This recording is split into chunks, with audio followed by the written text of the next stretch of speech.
북중미 대륙에서 가장 뜨겁기로 손꼽히는 경기장의 열기는 마치 거대한 녹색 파도가 폭발하기 직전처럼 극한까지 응축되어 있었습니다. 관중석 전체가 흔들릴 정도의 함성과 눈부신 불꽃이 경기장을 뒤덮었고 주심이 종료 휘슬을 불어넣는 순간 하늘을 가를 듯한 환호성이 사방으로 터져나왔습니다. 그렇게 월드컵 본선 A조 두 번째 경기의 막이 공식적으로 내려왔고 멕시코는 1대0 승리와 함께 승점 3점을 손에 넣었습니다. 그러나 중계 화면이 관중석의 축제를 지나 경기장 내부와 선수 통로 쪽으로 시선을 돌렸다면 전혀 다른 광경이 펼쳐졌을 것입니다. 언론이 묘사한 것처럼 승리를 만끽하는 정복자의 모습은 찾아볼 수 없었습니다. 대신 다리가 후들거릴 만큼 지쳐버린 선수들, 두 손으로 머리를 감싼 채 숨을 몰아쉬는 인물들, 그리고 간신히 위기를 넘긴 사람들처럼 안도의 표정을 짓는 얼굴들이 카메라에 담겼을 것입니다. 그 분위기는 국제 취재진이 가득했던 기자회견장에서 더욱 선명하게 드러났습니다. 멕시코 대표팀 감독이 등장했을 때 그의 얼굴에서는 승자의 자신감도 화려한 제스처도 보이지 않았습니다. 그는 깊은 안도감에 휩싸인 채 의자에 몸을 맡겼고 수십 개의 마이크가 향한 자리에서 북중미 카리브 축구계 전체를 놀라게 할 만한 이야기를 꺼내기 시작했습니다. 승리한 팀의 사령탑은 포장된 수사를 모두 걷어내고 냉정한 현실을 인정했습니다. 그는 이번 일 대형 승리가 전술적 우위나 압도적인 실력에서 탄생한 결과가 아니라고 밝혔습니다. 오히려 운이 따라준 결과에 가까웠다고 털어놓았습니다. 멕시코 선수들은 아시아 대표팀이 퍼부은 엄청난 압박 속에서 수비 조직이 무너지는 것을 막기 위해 자신들의 한계를 넘어서는 힘을 짜내야 했고 경기 내내 극심한 긴장 상태에서 뛰어야만 했다는 것입니다. 결승골의 주인공 루이스 로모가 만들어낸 한 골 역시 정교하게 설계된 공격 전개나 조직적인 패턴 플레이에서 나온 장면이 아니었습니다. 마치 축구의 신이 허락한 행운처럼 찾아온 순간이었다는 평가였습니다. 그 한마디는 녹색 유니폼을 입은 팀의 절대적인 우위를 믿었던 시선을 산산이 부숴버렸습니다. 방금 승리를 챙긴 감독이 경기 내용을 설명하면서조차 사실상 일방적으로 밀렸던 흐름을 인정하고 그것을 신이 내려준 선물이라고 표현해야 했다면 패배한 팀을 바라보는 시선 역시 달라져야 했습니다. 한국은 멕시코의 전술에 완전히 압도당한 것이 아니었습니다. 오히려 스스로 만들어낸 완성도 높은 경기 속에서 마지막 결과만 놓쳤을 뿐이었습니다. 멕시코 벤치가 보인 충격과 당혹감은 결코 과장된 연기가 아니었습니다. 그것은 홍명보 감독이 월드컵을 준비하는 기간 동안 조용히 구축해온 가장 치밀하고도 가혹한 전술적 장치가 실제로 만들어낸 결과였습니다. 멕시코의 분석팀은 친선전에서 드러난 한국 선수들의 움직임 하나하나를 오랜 시간 연구했습니다. 볼을 다루는 방식은 물론이고 세부적인 습관까지 영상 자료를 통해 반복적으로 검토했습니다. 특히 트리니다드 토바고를 상대로 300 시스템을 사용했을 때 나타났던 답답함과 미숙함 그리고 전술적 불안 요소들을 세밀하게 살펴봤습니다. 그들은 그것이 한국 대표팀의 결정적인 약점이라고 확신했습니다. 또한 보수적인 지도자가 급하게 마련한 임시 대책에 불과하다고 판단했습니다.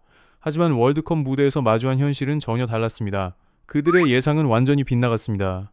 공인구가 그라운드를 처음 굴러가기 시작한 순간까지 감춰져 있던 가면이 벗겨졌습니다.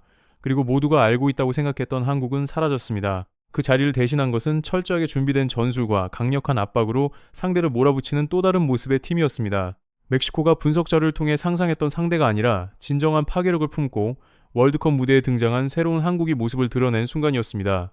경기가 본격적으로 전개되자 한국의 3백 시스템은 마치 정밀하게 맞물린 스위스 시계의 기어처럼 빈틈없이 돌아가기 시작했습니다. 중원에서는 이재성이 컴퓨터를 연상시키는 판단력으로 흐름을 설계했고 황인범은 연구소의 총지휘자처럼 경기 전체를 조율하며 상대 진영 깊숙한 곳까지 압박망을 촘촘하게 펼쳐나갔습니다. 그 중에서도 가장 강렬한 장면은 중앙 수비수 이한범의 활약이었습니다. 그는 교본에 실려도 이상하지 않을 정도의 안정적인 수비를 선보였고 아메리카 대륙에서 손꼽히는 위험한 공격수 훌리안 키뇨네스를 경기 내내 존재감조차 느껴지지 않게 만들었습니다. 이 같은 변화는 단순한 컨디션 상승이나 행운만으로는 설명될 수 없는 수준이었습니다. 오히려 최고 단계에 이른 전술적 설계 능력을 보여주는 사례에 가까웠습니다. 겉으로는 약점을 드러내는 듯 보이지만 실제 힘은 철저히 숨겨두었다가 상대가 방심하는 순간 결정적인 일격을 가하는 방식이었습니다. 하지만 축구가 잔혹한 이유도 바로 여기에 있습니다. 이 종목은 언제나 계산대로만 흘러가는 수학 공식과는 거리가 멉니다. 1 더하기 1이 반드시 2가 되는 세계가 아니라는 뜻입니다. 한국은 전반전 내내 공간 활용과 경기 속도 조절에서 거의 완벽에 가까운 모습을 보여주었습니다. 손흥민은 수비 라인의 빈 공간을 집요하게 파고들며 상대 골문을 위협했고 이강인은 치명적인 왼발을 활용해 마치 자로 굼듯 정확한 패스 궤적을 만들어냈습니다. 모든 상황이 거대한 시나리오에 맞춰 움직이는 것처럼 보였습니다. 그러나 아무리 정교하고 막대한 가치를 지닌 전술 체계라도 단 하나의 느슨해진 연결고리 때문에 무너질 수 있습니다. 냉혹한 운명은 경기 시작 50분이 흐른 시점을 선택했습니다. 당시 멕시코는 강한 압박이나 날카로운 공격 전개를 보여주지 못하고 있었습니다. 공은 단지 큰 위협이 없어 보이는 크로스 형태로 페널티 지역을 향해 날아들고 있었을 뿐이었습니다. 하지만 바로 그 평범한 순간이 재앙의 출발점이 됐습니다. 베테랑 골키퍼 김승규와 수비수 이기혁 사이에서 아주 짧은 찰나의 의사소통 오류가 발생했고 그 결과 페널티 박스 안에서 예상치 못한 충돌이 벌어졌습니다. 방향을 잃은 공은 어이없을 정도로 상대 공격수 앞에 굴러갔고 수많은 팬들이 충격에 빠진 가운데 결국 한국의 골문이 열리고 말았습니다. 그 실점은 마치 르네상스 시대 명작 한가운데 새겨진 상처와도 같았습니다. 최고 수준의 경기력조차 얼마나 쉽게 균열이 생길 수 있는지를 보여주는 냉혹한 증거였습니다. 전술가가 역습 상황을 대비해 수천 번의 밤을 지새우며 수많은 가능성을 계산할 수는 있습니다. 또한 11명 선수의 움직임을 세밀하게 설계할 수도 있습니다.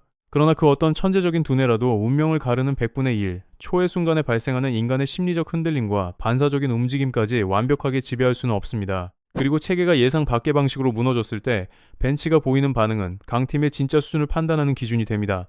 실점 직후 홍명보 감독은 당황한 기색을 드러내지 않았습니다. 다른 지도자들처럼 터치라인 근처에서 흥분한 채 소리를 지르지도 않았습니다. 그는 조용히 서서 차갑게 경기장을 바라보며 상황을 분석했습니다. 그리고 얼마 지나지 않아 중계진으로 참가한 전술 전문가들마저 놀라게 할 결단을 내렸습니다. 경기 55분이 되자 그는 손흥민과 이재성을 동시에 벤치로 불러들이는 과감한 선택을 단행했습니다. 팀이 뒤지고 있는 상황이었습니다. 한 골이 절실했고 상대 골문을 흔들어야만 했습니다. 그런데 바로 그 시점에 왜 홍명보 감독은 대표팀 최고의 공격 카드이자 한국 축구를 상징하는 두 선수를 동시에 불러들였을까요? 그 선택의 배경에는 분노도 없었고 징계의 의미도 존재하지 않았습니다. 당황해서 내린 결정은 더더욱 아니었습니다. 거기에는 감정과 명성마저 배제한 극단적인 실용주의가 자리하고 있었습니다. 홍명보 감독은 상대 벤치의 생각을 정확히 읽어냈습니다. 그는 축구에서 반복되는 하나의 원칙을 누구보다 잘 알고 있었습니다. 예상치 못한 행운으로 리드를 잡은 팀은 결코 위험한 맞불 작전을 선택하지 않는다는 사실입니다. 멕시코 역시 마찬가지였습니다. 그들은 우위를 손에 넣자마자 수비 라인을 뒤로 내릴 것이 분명했습니다. 촘촘한 간격을 유지한 채 공간을 봉쇄하고 빈틈을 허락하지 않는 거대한 방어벽을 세우려 할 것이 자명했습니다. 흔히 말하는 2층 버스 수비가 경기장 위에 만들어질 것이라는 계산이었습니다. 이처럼 극도로 낮아진 수비 블록 안에서는 손흥민의 가장 강력한 무기 역시 위력을 잃을 수밖에 없습니다. 넓은 공간을 향해 폭발적으로 침투할 때 가장 치명적인 선수에게는 뒷공간 자체가 사라졌기 때문입니다. 마치 숨쉴 공기조차 없는 좁은 공간에 갇힌 것과 같은 상황이었습니다. 그 순간 한국이 필요로 한 것은 빠른 스피드가 아니었습니다. 화려한 개인기 또한 아니었습니다. 오영규와 황희찬처럼 몸싸움에 강하고 상대를 힘으로 밀어내며 공중 경합에서 우위를 가져갈 수 있는 유형의 공격수가 요구되는 국면이었습니다. 전장의 성격 자체가 완전히 달라졌던 것입니다. 등번호 7번을 달고 뛰는 상징적인 존재를 과감히 벤치로 내리고 체력전 중심의 구조로 전환한 장면은 한국 축구가 더 이상 특정 개인에게 의존하는 팀이 아니라는 사실을 보여주는 냉정한 선언이었습니다. 손흥민은 분명 위대한 선수입니다. 그러나 국가대표팀의 전술 체계와 팀 전체의 이익은 그보다도 우선되어야 하는 가치였습니다. 홍명보 감독은 이를 위해 대중의 비판과 의심까지 감수했습니다. 논리적인 판단을 지키기 위해 여론과 정면으로 맞서는 선택을 한 것입니다. 결국 경기 막판까지 이어진 치열한 투지와 거센 공중전은 극적인 동점골로 연결되지 못했습니다. 하지만 그 과정에서 드러난 사고력과 결단은 감정적인 비난보다 훨씬 높은 평가를 받아야 할 가치가 있었습니다. 경기 결과만 놓고 보면 개최국 멕시코가 승점 3점을 모두 가져왔습니다. 그러나 종료 휘슬 이후 세계 축구계가 보여준 반응은 의외였습니다. 많은 이들의 시선은 승자가 아니라 패배한 팀을 향하고 있었습니다. 한국은 단 한 번의 집중력 공백 때문에 승리를 놓쳤고 소중한 승점도 잃었습니다. 하지만 숫자로 환산할 수 없는 더 큰 자산을 손에 넣었습니다. 세계 강호들로부터 받은 인정과 존중, 그리고 경계심이 바로 그것입니다. 월드컵의 오랜 역사 속에서도 아시아 국가가 북중 미카리브 축구연맹의 강팀을 상대로 그들의 안방에서 이토록 압박을 가하고 체력을 소진시키며 경기 종료만을 바라게 만든 사례는 매우 드물었습니다. 결과표에는 패배가 기록됐지만 그 이면에는 전혀 다른 이야기가 숨어 있었습니다. 우연한 사고와 실수라는 외형만으로는 홍명보 감독이 만들어가는 거대한 청사진을 가릴 수 없었습니다. 탁월한 전술 지능, 상대를 속이는 치밀한 위장 전략, 그리고 시스템 전체를 위해 상징적인 선수까지 희생시킬 수 있는 냉철함. 이러한 요소들은 한국 축구가 이번 대회에 참가한 모든 경쟁자들에게 강력한 경고장을 보냈음을 의미합니다. 최고 수준의 축구는 아주 작은 실수조차 냉혹하게 응징합니다. 그러나 역사는 언제나 결과만 기억하지 않습니다.